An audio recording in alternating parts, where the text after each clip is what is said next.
On se retrouve aujourd'hui pour un sujet qui me passionne, le microbiote intestinal et son influence sur notre fonctionnement cérébral. On va voir dans cette vidéo comment fonctionne ce microbiote, comment il arrive à influencer la manière dont on se sent, mais aussi ce qui va lui causer des déséquilibres. Et enfin, on fera un petit focus sur l'alimentation et sur les compléments qui peuvent être utiles. Pour ceux qui me découvrent, je suis Shirley, psychonutritionniste. J'ai créé cette chaîne il y a 6 mois pour partager de l'info sur la nutrition, sur la santé psychologique. Si ce sont des thématiques qui vous intéressent, n'hésitez pas à vous abonner. Comme ça, on pourra se retrouver tous les vendredis autour d'un nouveau sujet.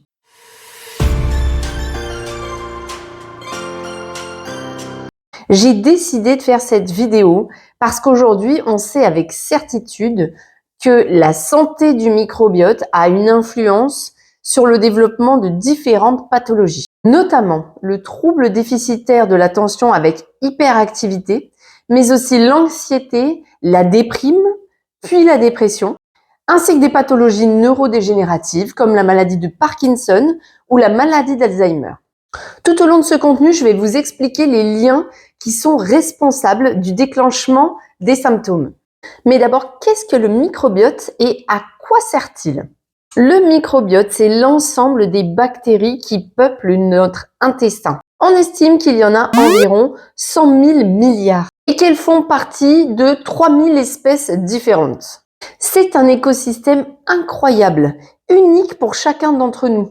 Même des vrais jumeaux n'ont pas le même microbiote. Ces colonies bactériennes n'existent pas que dans l'intestin, d'ailleurs, nous en avons aussi dans la bouche, sur la peau. Finalement, nous sommes nous-mêmes des organismes extrêmement bactériens. Nous croyons être seuls maîtres à bord, mais c'est vraiment une cohabitation. Nous sommes un écosystème.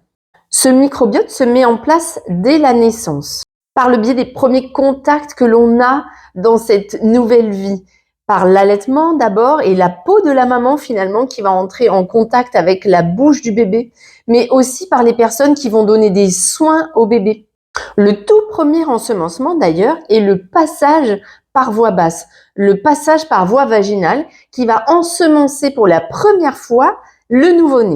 Ce qu'il se passe ensuite dans les 2 premières années de la vie est capital pour la fabrication du microbiote. Donc, qu'est-ce que mange le bébé? Est-ce qu'il est stressé? Est-ce qu'il est heureux? Est-ce qu'il dort bien?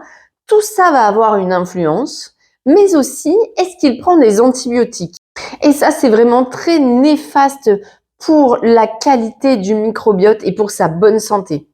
Certes, parfois c'est indispensable de prendre des antibiotiques, ça nous a aussi permis de survivre, mais leur utilisation excessive nous amène finalement à des microbiotes qui sont complètement perturbés. C'est le cas de beaucoup d'enfants qui, comme moi, sont nés dans les années 80, qu'on a beaucoup traités avec des antibiotiques et qui se retrouvent à l'âge adulte avec beaucoup de perturbations. Nos milliards de bactéries ne sont pas là que pour avoir le gîte et le couvert. Elles ont toutes une utilité et une utilité aussi pour nous. D'abord, elles vont nous permettre de synthétiser certaines des vitamines de l'alimentation, notamment la vitamine K, mais aussi la vitamine B12. Elles vont également produire des acides aminés essentiels, c'est-à-dire que l'on ne peut pas manger, notamment la valine, la leucine et l'isoleucine, qui sont ce que l'on appelle les acides aminés branchés, ou les BCAA d'ailleurs, que les sportifs connaissent bien.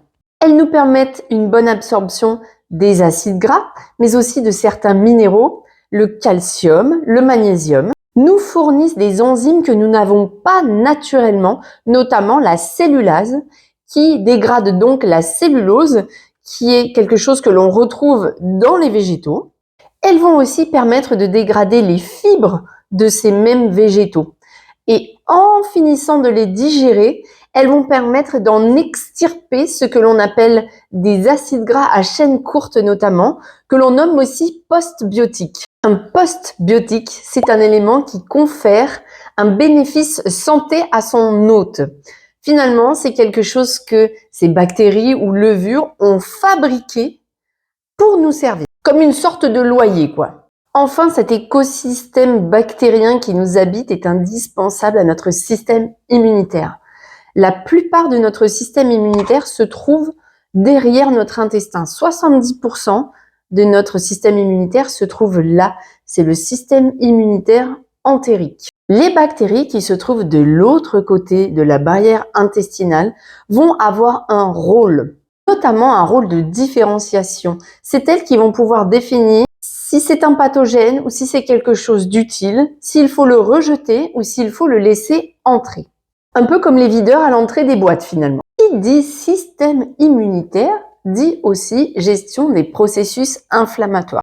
Notre système immunitaire, qui est notre gendarme, celui qui nous protège des envahisseurs extérieurs, que ce soit des virus ou bactéries, nous protège grâce à l'inflammation. C'est un processus local qu'on va pouvoir observer d'ailleurs sur la peau quand on se coupe, quand on se brûle. Ça gratte, ça rougit, ça gonfle. L'inflammation, c'est ça. Et ça peut également, et ça a d'ailleurs lieu, dans notre corps sans que nous puissions en avoir conscience. Si le système immunitaire s'emballe, on arrive sur une inflammation qui devient trop importante et sur des inflammations chroniques. On comprend bien qu'il y a un lien, évidemment, entre les videurs, les petites bactéries du microbiote et le niveau d'inflammation. Elle finit d'ailleurs par atteindre localement la barrière intestinale et dans ce cas-là, elle va finir par écarter les jonctions serrées. On appelle ça l'hyperperméabilité intestinale et elle est due à la dysbiose de notre microbiote. La dysbiose, c'est donc le déséquilibre des familles de bactéries qui l'habitent. Voilà ce que ça donne en image. Donc vous voyez ici en haut, mais on y reviendra, ce qui va pouvoir influencer de la mauvaise manière la santé de notre microbiote. C'est donc le stress, les toxines, particules alimentaires, pathogènes, médicaments et les infections. Ça provoque donc une inflammation, une dysbiose, ce qui provoque un écartement des fameuses cellules intestinales, des jonctions serrées, ce qui va avoir un impact juste derrière sur notre immunité et ce qui va provoquer une inflammation chronique. C'est d'ailleurs par ce processus que l'on arrive sur les pathologies auto-immunes. Si le sujet vous intéresse, j'y ai consacré plusieurs vidéos. Pour terminer sur l'aspect un petit peu technique du fonctionnement, notre intestin a aussi un système nerveux à lui. On appelle ça le système nerveux entérique. À la base, il est surtout là pour faire avancer le bol alimentaire, c'est-à-dire pour avoir une motilité intestinale. Il contient 200 millions de neurones, c'est-à-dire quasiment autant que dans le cerveau d'un chat. C'est d'ailleurs pour ça qu'on l'appelle le deuxième cerveau. Notre intestin est donc notre microbiote. Ces neurones entériques, ce deuxième cerveau et notre cerveau central sont en communication et en interaction permanente. Comment est-ce que c'est possible? Eh bien, c'est possible par 4 voies différentes. Vous voyez que le microbiote qui est en dessous va pouvoir communiquer avec le reste de l'organisme, soit par voie sanguine, et là, on va pouvoir retrouver dans le sang soit des métabolites des bactéries, c'est-à-dire des déchets des bactéries qui ont passé la barrière intestinale, mais ça peut aussi être des déchets alimentaires, des particules alimentaires ou des particules de virus qui finalement ne devraient pas forcément être là. Si notre barrière intestinale est devenue poreuse, trop ouverte, finalement on retrouve des molécules dans le sang qui ne devraient pas y être. Le problème, c'est que l'on va également retrouver ces molécules dans le cerveau. C'est tout ce qui va nous intéresser aujourd'hui. Il y a un deuxième moyen de communication, c'est la voie immunitaire, vous l'avez bien compris, par le biais de notre système immunitaire et par l'inflammation. Mais il y a aussi une voie qui est endocrinienne et tout particulièrement, c'est celle qui est la plus documentée, la voie sérotoninergique. Enfin, la voie nerveuse, puisque le système nerveux entérique communique avec le nerf vague qui, lui, met en lien tous les organes de notre corps. Là, on met enfin le doigt sur le lien qu'il y a avec notamment les troubles déficitaires de l'attention, la maladie de Parkinson ou d'Alzheimer. Ces 3 pathologies sont liées à un niveau d'inflammation cérébrale trop important. Et on comprend par quel mécanisme grâce à ce que l'on a vu avant. Une inflammation cérébrale trop élevée vient toujours d'une hyperperméabilité intestinale, donc d'un déséquilibre du microbiote, d'une dysbiose intestinale. Dans l'anxiété, la déprime ou la dépression, vient aussi s'ajouter à ça la voie sérotoninergique. C'est ce que je vous racontais à l'instant. La sérotonine, qui est un neurotransmetteur, on pourrait dire celui du zen, de la zénitude, de la sérénité, est produite dans l'intestin. Donc, si notre microbiote va mal, la production de sérotonine n'est plus du tout efficace et diminue drastiquement. Ce qu'il en résulte, c'est la baisse de morale, l'anxiété, la dépression. D'ailleurs, les antidépresseurs sont des IRS, des inhibiteurs de la recapture de la sérotonine, c'est-à-dire qu'ils font en sorte qu'entre les deux neurones, il y ait beaucoup de sérotonine circulante. Lorsque des facteurs inflammatoires atteignent le cerveau, et là on parle d'inflammation cérébrale, on sait qu'ils vont toucher particulièrement certains types de neurones, notamment ceux qui gèrent la mémoire à court terme, mais aussi à long terme, ceux qui gèrent la concentration et enfin ceux qui régulent l'anxiété et les émotions. Pour réguler les symptômes liés à ces pathologies, vous l'avez bien compris, il faut prendre soin de son microbiote et réparer sa barrière intestinale. Mais avant cela, il faut comprendre ce qui l'altère, ce qui fait qu'on en est arrivé là. On l'a rapidement vu tout à l'heure, mais ce qui peut abîmer notre microbiote, c'est l'environnement. Notamment l'abus d'alcool, la molécule d'alcool est assez abrasive pour la muqueuse intestinale. Les pesticides, tout ce qu'on appelle les intrants chimiques, les fongicides, la prise de médicaments au long cours, mais aussi les allergies, les allergènes notamment alimentaires, mais ça peut aussi être des allergies respiratoires. Le stress, ça c'est un point clé, et on pourrait mettre aussi là-dedans les chocs émotionnels. On sait, et notamment durant l'enfance, qu'ils ont une influence très forte sur la qualité du microbiote. Les infections, virus et bactéries, l'activité physique, est-ce qu'on pratique un sport ou pas, et enfin l'alimentation. Ce dernier point, ça va être notre focus du jour. Je pense que je referai un contenu qui balaye finalement toutes les causes de dysbiose et comment on peut réguler ces facteurs environnementaux dans notre quotidien. Donc n'oubliez pas de vous abonner. Qu'est-ce qui de manière sûre et scientifique fait que votre microbiote va mal dans l'alimentation? Eh bien, ce sont les aliments ultra transformés. Tout ce qui est industriel et pour plein de raisons. Dans ce qui est industriel, déjà, on va retrouver des acides gras qui ont été beaucoup trop chauffés, qui sont devenus nocifs pour notre santé, mais aussi pour notre barrière intestinale. On retrouve aussi un nombre d'additifs, tous les E quelque chose impressionnant. On sait aujourd'hui qu'ils ont tous une influence néfaste sur notre perméabilité. Les aliments raffinés sont aussi responsables de ce phénomène. Les aliments raffinés, ce sont donc les aliments blancs, les farines blanches, le riz blanc, les pâtes blanches, mais aussi tout ce qui est fait avec, le pain de mie, les pâtisseries, les pâtes à tarte, les pâtes à gâteau, les pâtes à pizza. Ces aliments ne contiennent pas de nutriments intéressants en termes de santé. Ils ne contiennent pas de fibres, pas de vitamines, pas de minéraux. Et ils ont en plus un index glycémique élevé. Je vous mets quelques exemples d'aliments à index glycémique élevé. Donc, finalement, c'est globalement tout ce qui est fait à partir de farine de blé blanche ou de farine blanche en général. Vous avez aussi tout ce qui va être soufflé et tout ce qui est à base de pommes de terre, que ce soit purée, frites, chips. C'est pareil, la bière ou encore les confiseries.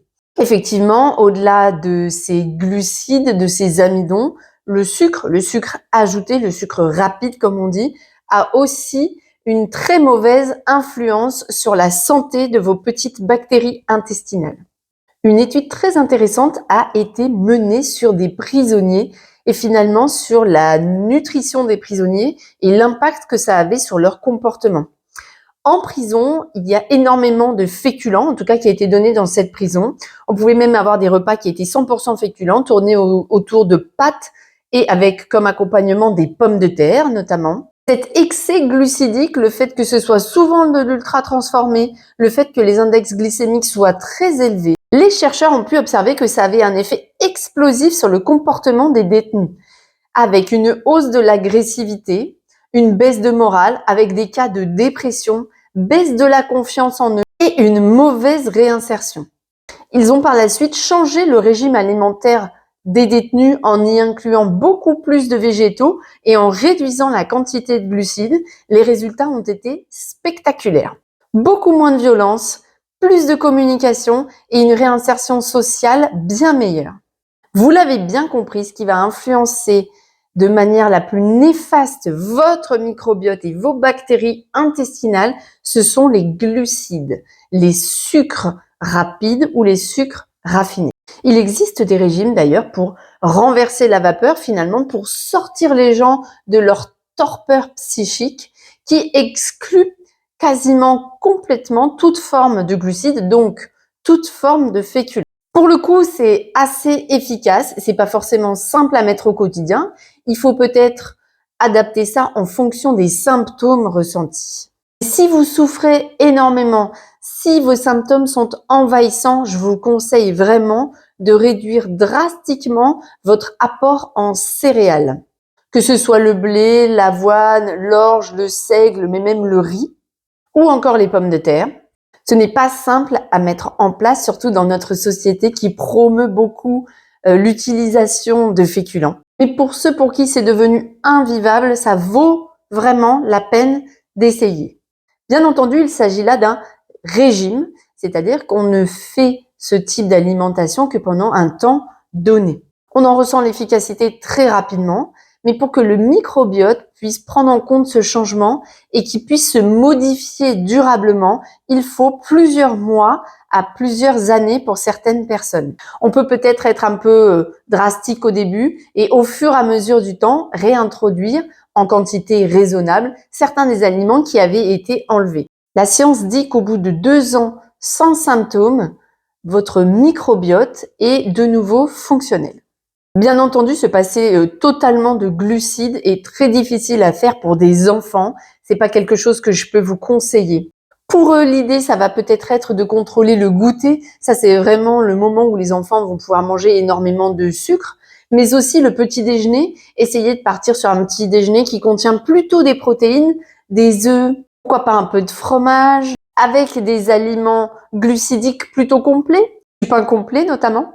Et essayer d'introduire au fur et à mesure, si ça n'est pas déjà le cas, de plus en plus de végétaux, que ce soit les légumes ou les fruits. Ça nous amène à tout ce qui est excellent pour notre santé intestinale, c'est-à-dire les végétaux, quels qu'ils soient. Plutôt bio si vous pouvez, et vous avez bien compris que les pesticides peuvent détruire votre barrière intestinale. Ces végétaux contiennent beaucoup de fibres et c'est elles qui vont nourrir finalement toutes vos petites bactéries qui vont leur permettre de fabriquer les vitamines, les minéraux, mais aussi les postbiotiques. Il est conseillé de manger plutôt des aliments bruts si on peut. C'est le cas également des aliments surgelés. On n'est pas obligé forcément d'aller chez son primeur à chaque fois.